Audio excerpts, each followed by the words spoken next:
ನಮಸ್ಕಾರ, ಸ್ಪೀಟ್ಲೆಸ್ ಕರ್ನಾಟಕದ ವಿಶೇಷ ಕಾರ್ಯಕ್ರಮಕ್ಕೆ ಸ್ವಾಗತ. ನಾನು ನಿಮ್ಮ ಕಿರಿಕೀರ್ತಿ. ಇದು ಬೇರೆ ಯಾವ ದೇಶದಲ್ಲೂ ಆಗಲ್ಲ, ಭಾರತದಲ್ಲಿ ಮಾತ್ರ. ಅಂದರೆ ಯೂಶಲಿ ಹೆಂಗೆ ಅಂತಂದರೆ, ಈಗ ಇಸ್ರೇಲ್ ವಿಚಾರದಲ್ಲಿ, ರಷ್ಯಾದ ವಿಚಾರದಲ್ಲಿ ನೀವು ನೋಡಿದಿರಿ. ಅಂದರೆ ದೇಶ ಅಂತ ಬಂತು ಅಂತಂದರೆ ರಾಜಕೀಯ ಸೈಡಿಗೆ ಇಟ್ಬಿಡ್ತಾರೆ, ಬೇರೆ ಎಲ್ಲ ಸೈಡಿಗೆ.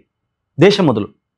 ನೀನು ಆಡಳಿತ ಮಾಡ್ತಾ ಇದೆಯೋ, ವಿರೋಧ ಪಕ್ಷದಲ್ಲಿದೆಯೋ, ನೀನು ಹೆಂಗಾನ ಇರು, ಎಲ್ಲಾನ ಇರು, ದೇಶ ಅಂತ ಬಂತಾ ಬಾ, ಎಲ್ಲ ಒಟ್ಟಿಗೆ ನಿಂತ್ಕೊಳ್ಳೋಣ, ಎಲ್ಲ ಒಟ್ಟಿಗೆ ಯಾವ ಶತ್ರು ರಾಷ್ಟ್ರ ಇದೆ ಅದನ್ನು ಸದೆ ಬಿಡಿಯೋಣ.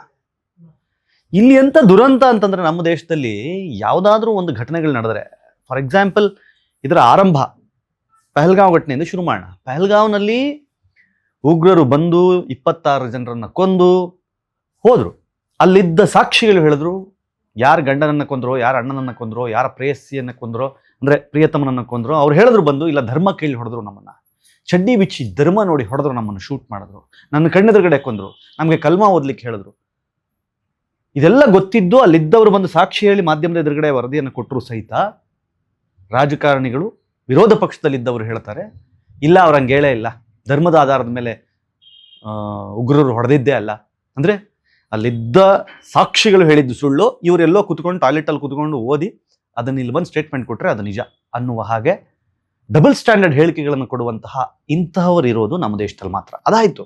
ಅದಾದ ಮೇಲೆ ಕೇಂದ್ರ ಸರ್ಕಾರ ಒಂದು ನಿರ್ಧಾರ ಮಾಡುತ್ತೆ, ಇಲ್ಲ ನಾವು ಇದನ್ನು ಇಲ್ಲಿಗೆ ಬಿಡಬಾರ್ದು, ನಾವು ಅವ್ರಿಗೆ ಹೊಡಿಬೇಕು ಅಂತ ಹೇಳಿ ಒಂದಿಷ್ಟು ಉಗ್ರ ನೆಲೆಗಳನ್ನು ಟಾರ್ಗೆಟ್ ಮಾಡಿ ಅಲ್ಲಿಗೆ ಮಿಸೈಲ್ಗಳನ್ನು ದಾಳಿ ಮಾಡಿಸಿ, ಒಂದು ಹಂತದಲ್ಲಿ ಒಂದು ಕತೆ ಮಾಡಿ ಒಂದಿಷ್ಟು ಜನರ ಉಗ್ರರನ್ನು ಮುಗಿಸಿ, ಅದಾದ ಮೇಲೆ ಒಂದಿಷ್ಟು ಏರ್ ಬೇಸ್ಗಳ ಮೇಲೆ ಡ್ರೋನ್ಗಳ ಮೂಲಕ ಅಟ್ಯಾಕ್ ಮಾಡಿ ಎಲ್ಲ ಮಾಡಾದ ಮೇಲೂ ಇಲ್ಲಿ ಹೇಳ್ತಾರೆ, ಇವರು ಬರೀ ವಿಮಾನ ಹಾರಿಸ್ಬಿಟ್ಟು ಇಳಿಸ್ಬಿಟ್ರೆ ಆಗೋಗಿಲ್ಲ. ಯಾಕೆ? ನನಗೆ ಇವಾಗಲೂ ನೆನಪಿದೆ, ಕರ್ನಾಟಕ ಕಾಂಗ್ರೆಸ್ನವರು ಯುದ್ಧ ಅಂದರೆ ಅವರ ಮೇಲೆ, ಉಗ್ರರ ನೆಲೆಗಳ ಮೇಲೆ ಅಟ್ಯಾಕ್ ಆಗಿದ್ದ ದಿನ ಬೆಳಗ್ಗೆ ಮಹಾತ್ಮ ಗಾಂಧಿ ಅವರೊಂದು ಕೋಟ್ ಹಾಕಿ, ಈ ಇದರಲ್ಲಿ ಅಂದರೆ ಏನು, ಶಾಂತಿಗಿಂತಲೂ ಬಹಳ ದೊಡ್ಡ ಅಸ್ತ್ರ ಇಲ್ಲ ಅಂತ ಪೋಸ್ಟ್ ಹಾಕಿದ್ರು. ಅದು ಹಾಕಿ ಅರ್ಧ ಗಂಟೆಗೆ ಅದನ್ನು ಡಿಲೀಟ್ ಮಾಡಿದ್ರು. ಮತ್ತೆ ಅದೇ ಸಿದ್ದರಾಮಯ್ಯನವರು ಪೋಸ್ಟ್ ಮಾಡಿದ್ರು, ನಾವು ಸಪೋರ್ಟ್ ಮಾಡ್ತೀವಿ ಕೇಂದ್ರ ಸರ್ಕಾರಕ್ಕೆ ಅಂತ. ಅಂದರೆ ಆರಂಭದಲ್ಲಿ ಉಗ್ರರ ನೆಲೆಗಳ ಮೇಲೆ ಅಟ್ಯಾಕ್ ಆದ ತಕ್ಷಣ ಕಾಂಗ್ರೆಸ್ ಮಾಡಿದ ಮೊದಲ ಪೋಸ್ಟು ಶಾಂತಿಗಿಂತಲೂ ದೊಡ್ಡ ಅಸ್ತ್ರವಿಲ್ಲ ಅಂತ. ಇವತ್ತು ಸೀಸ್ ಫೈರ್ ಆದ ಕೂಡಲೇ ಯಾಕೆ ಒಪ್ಕೋಬೇಕಾಗಿತ್ತು, ಯುದ್ಧ ಮಾಡಬೇಕಾಗಿತ್ತು, ಅವ್ರ ಮೇಲೆ ಅಟ್ಯಾಕ್ ಮಾಡಬೇಕಾಗಿತ್ತು ಅಂತ ಇದೇ ಸಿದ್ದರಾಮಯ್ಯನವರ ಬಾಯಿನಲ್ಲಿ ಬಂತು, ಯುದ್ಧ ಬೇಕಾಗಿಲ್ಲ ಅಂತ. ಆದರೆ ಇವತ್ತು ಸಿದ್ದರಾಮಯ್ಯನವರೇ ಹೇಳ್ತಿದ್ದಾರೆ, ನಾನು ಯುದ್ಧ ಬೇಡ ಅಂತ ಎಲ್ಲೂ ಹೇಳಿಲ್ಲ, ಅದನ್ನು ತಪ್ಪಾಗಿ ಅರ್ಥೈಸಲಾಯಿತು ಅಂತ. ಬಾಯಿ ಬಿಟ್ಟು ಮಾಧ್ಯಮದ ಎದುರುಗಳಲ್ಲಿ ಯುದ್ಧನೇ ಎಲ್ಲದಕ್ಕೂ ಪರಿಹಾರ ಅಲ್ಲ, ಯುದ್ಧ ಮಾಡಬೇಕಾಗಿಲ್ಲ ಅಂತ ಹೇಳಿದ ಸಿದ್ದರಾಮಯ್ಯನವರು ನಂತರ ಅದನ್ನು ತಿರುಗಿದ್ರು. ಯಾಕಂದರೆ ಇಲ್ಲಿ ಸ್ಪಷ್ಟವಾಗಿ ಕಾಣೋದೇನು ಅಂತಂದರೆ, ಕೇಂದ್ರ ಸರ್ಕಾರ ಏನಾದರೂ ಮಾಡಲಿ, ಅದೇನು ಮಾಡುತ್ತೋ ಅದಕ್ಕೆ ಉಲ್ಟಾ ಮಾತಾಡ್ತೀವಿ ನಾವು. ಅವ್ರು ಏನಾದರೂ ಮಾಡಲಪ್ಪ, ಅವ್ರು ಏನೇ ಮಾಡಲಿ ನಾವು ಅದಕ್ಕೆ ಉಲ್ಟಾ ಮಾತಾಡ್ತೀವಿ. ಅದು ದೇಶಕ್ಕೆ ಒಳ್ಳೇದಾ, ಈ ನಾಡಿಗೆ ಒಳ್ಳೇದಾ, ಅದೆಲ್ಲ ನಮಗೆ ಬೇಡ. ಸೈನಿಕರಿಗೆ ಒಳ್ಳೇದಾ, ರಕ್ಷಣಾ ಇಲಾಖೆಗೆ ಒಳ್ಳೇದಾ, ನಮಗದು ಬೇಡ. ನಮಗೆ ಬೇಕಾಗಿರೋದು ಇಷ್ಟೇ, ನೀವೇನಾದರೂ ಮಾಡಿ ನಾವು ಅದಕ್ಕೆ ಉಲ್ಟಾ ಮಾತಾಡ್ತೀವಿ. ನೀವು ಯುದ್ಧ ಮಾಡ್ತೀವಿ ಅಂದರೆ ನಾವು ಬೇಡ ಅಂತೀವಿ, ನೀವು ಯುದ್ಧ ನಿಲ್ಲಿಸ್ತೀವಿ ಅಂದರೆ ಯಾಕೆ ನಿಲ್ಲಿಸಿದ್ವಿ ಅಂತ ಕೇಳ್ತೀವಿ.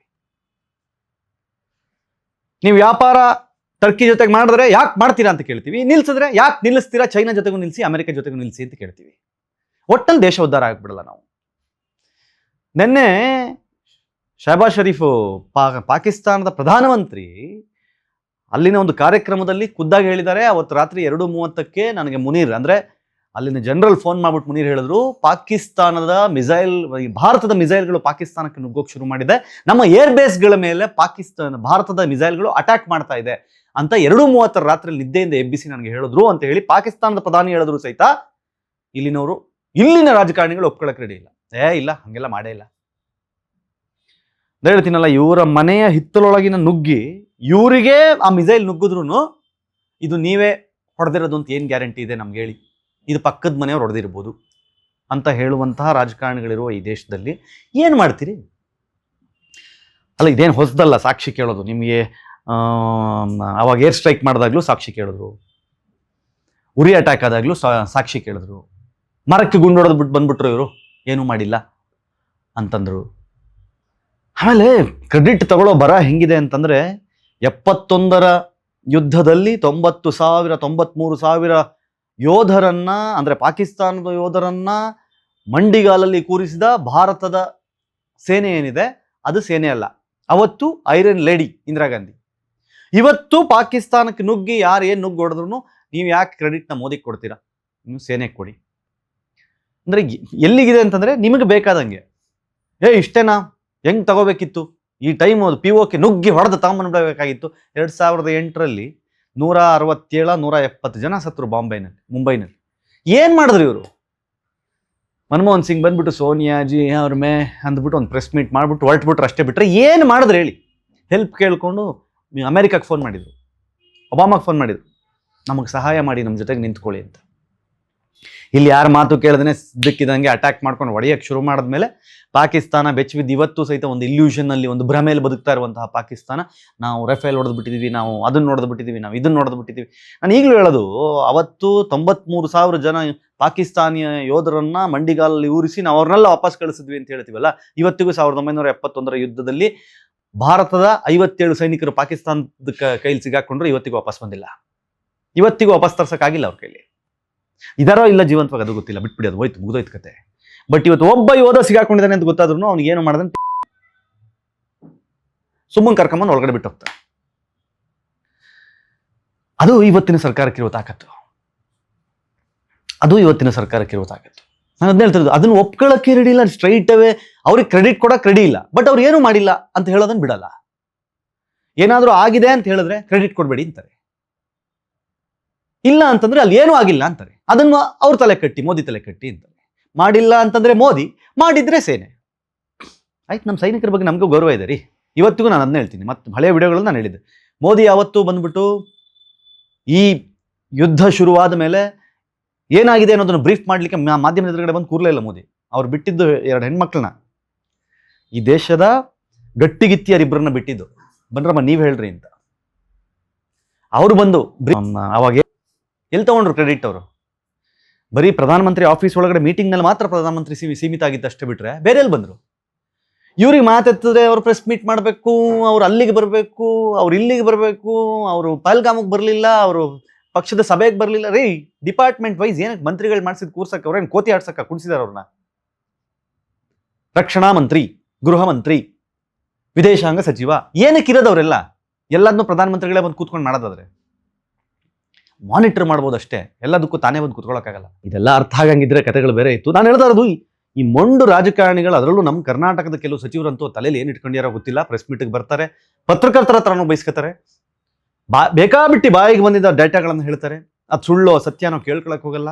ಬಾಯಿಗೆ ಬಂದಿದ್ದು ಮಾತಾಡ್ತಾರೆ, ಹೇಳ್ತಾರೆ, ಆಮೇಲೆ ಫೂಲ್ಗಳ ಥರ ಸೋಷಿಯಲ್ ಮೀಡಿಯಾದಲ್ಲಿ ಬಯಸ್ಕೋತಾರೆ. ನಮ್ಮ ಶಿಕ್ಷಣ ಸಚಿವರು ಮಧು ಬಂಗಾರಪ್ಪನವರು, ಅವರು ಅಷ್ಟೇ. ಯಾವಾಗಾಯ್ತು ಈ ಬ್ರಹ್ಮೋತ್ಸವ? ಯಾವಾಗಾಯ್ತು ಇದಾಯ್ತು? ಯಾವಾಗಾಯ್ತು? ವಾಜಪೇಯಿ ಕಾಲದಲ್ಲಾಯ್ತು. ವಿತ್ ಸಾಕ್ಷಿ ಸಮೇತ ಗೂಗಲ್ ಮಾಡಿ ಎಲ್ಲ ರೆಡಿ ಮಾಡಿ ವಿಕಿಪೀಡಿಯಾ ವಿತ್ ಡಾಕ್ಯುಮೆಂಟ್ ಕೊಟ್ಟರೆ ನೋಡಿ, ಅಲ್ಲಿ ಸುಮ್ಮನೆ ಬಯಸ್ಕೋತಾರೆ. ಯಾಕೆ ಬೇಕು? ಇವತ್ತು ಯುಗ ಹೆಂಗಿದೆ ಅಂತಂದ್ರೆ ಎಲ್ಲ ಬೆರಳು ತುದಿಯಲ್ಲಿ ಮಾಹಿತಿಗಳು ಸಿಕ್ಬಿಡುತ್ತೆ. ಸುಳ್ಳು ಹೇಳಿ ಬದುಕೊಳ್ಳೋಕ್ಕಾಗಲ್ಲ. ಇವತ್ತು ಸುಳ್ಳು ಹೇಳಿ ಸಸ್ಟೈನ್ ಆಗೋಕ್ಕಾಗಲ್ಲ. ಇವತ್ತು ಟಕ್ ಅಲ್ಲೇ ಬೆರಳು ತುದಿಲಿ ಸಿಕ್ಬಿಡುತ್ತೆ, ಟಕ್ ಟಕ್ ಅಂತ ಮಾಹಿತಿಗಳು. ಸೊ ಈಗಿರುವಾಗ ಸುಮ್ಮನೆ ಬೇಕಾಬಿಟ್ಟು ಬಾಯಿಗೆ ಬಂದಂಗೆ ಮಾತಾಡ್ತಿದ್ರೆ ಜನ ಏನು ಮಬ್ರ? ಜನಕ್ಕೇನು ತಲೆ ಇಲ್ವಾ? ಜನಕ್ಕೆ ಗೊತ್ತಿಲ್ವಾ ಯಾವ್ದು ಸತ್ಯ, ಯಾವ್ದು ಸುಳ್ಳು, ಯಾವ್ದು ಸರಿ, ಯಾವ್ದು ತಪ್ಪು ಅಂತ?